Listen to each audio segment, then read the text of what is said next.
Episode की starting में हमें यांगचेन को दिखाया जाता है जो कि अपने ओपोनेंट को हराने के बाद वहीं पर ही खड़ा होता है और उधर उसकी सिस्टर कह रही होती है कि तुम्हारे पास टैलेंट तो है लेकिन वो उसे वेस्ट नहीं करना, इनर असेसमेंट तक तुम और ज़्यादा ट्रेन हो जाना। इसे सुनकर वो कहता है मुझे रिमाइंड करने के लिए थैंक यू। और वहाँ के जितने भी बंदे होते हैं वो उसके बारे में बात कर रहे होते हैं और कह रहे होते हैं कि कैसे उसके पास एक मार्शल सोल है। तभी हमें कुछ लड़कियों का सीन दिखाया जाता है जहाँ पर वो किसी ये लड़के को देखकर बात कर रहे होते हैं और कह रहे होते हैं कि ये आउटर डिसेबल्स में से सबसे ग्रेट बंदा है और सबसे ताकतवर ही है। और उसका नाम वो क्यों पता चलता है और वो कहते हैं कि अगर हो सके तो वो उससे शादी करना चाहते हैं। तभी वो अपने यांगचेन को देखकर ब्रदर कहने लगता है। हमें पता चलता है कि वो उसका छोटा भाई है। तो उस उन दोनों को साथ में देखकर वो दोनों लड़कियां कहती है कि इसका सिर्फ एक ही डिसएडवांटेज है कि ये सबसे वीकेस्ट का यंगर ब्रदर है और इसका कोई भी ये डिसएडवांटेज नहीं है। और फिर वो लोग यानी यांगचेन और विक ये बात करने लगते हैं कि वो कैसे यांगचेन ने उधर सभी को हरा कर उनके ये बोलती बंद कर दी। तभी ये वो कहता है कि आखिर उधर सिस्टर का क्या हुआ, जिसे सुनकर वो कहता है वो तो बिल्कुल ही मेरे ऊपर फिदा होगी। अगर हम दोनों वहाँ पर अकेले होते तो वो पक्का ही मेरे ऊपर टूट पड़ती और मेरे साथ कुछ गलत कर देती। लेकिन इन क्या करें, मुझे उसका फीलिंग्स को ठुकराना पड़ेगा क्योंकि मेरे पास पहले ही मुक्षियो है और मैं उसका फीलिंग्स को हर्ट नहीं करना चाहता।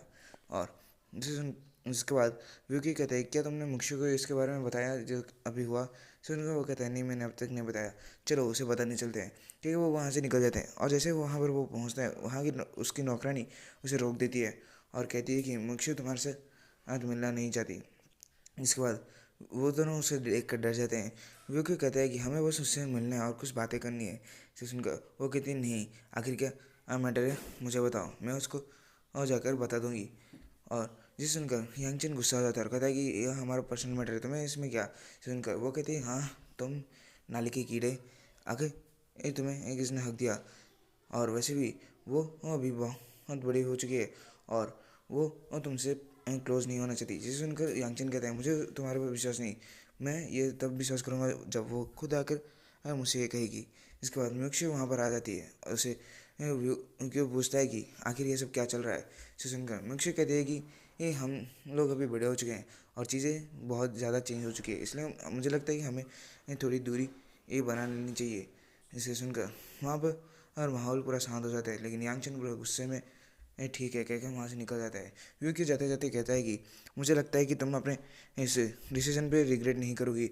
और फिर वो लोग वहाँ से चले जाते हैं।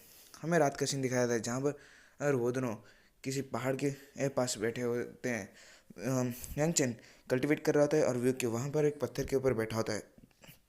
जब यांगचेन कल्टिवेट कर रहा होता है तभी उसके चारों तरफ कुछ रेड कलर का ऑरा आता है और रेड कलर के ऑरा में एक बुक फॉर्म होती है। उसे देखकर यांगचेन भी हैरान हो जाता है और इसके साथ हमारा ये एपिसोड यहीं पर ही ख़त्म होता है। हम मिलेंगे आपसे ऐसे किसी नए एपिसोड में, तब तक के लिए बाय बाय सायोनारा।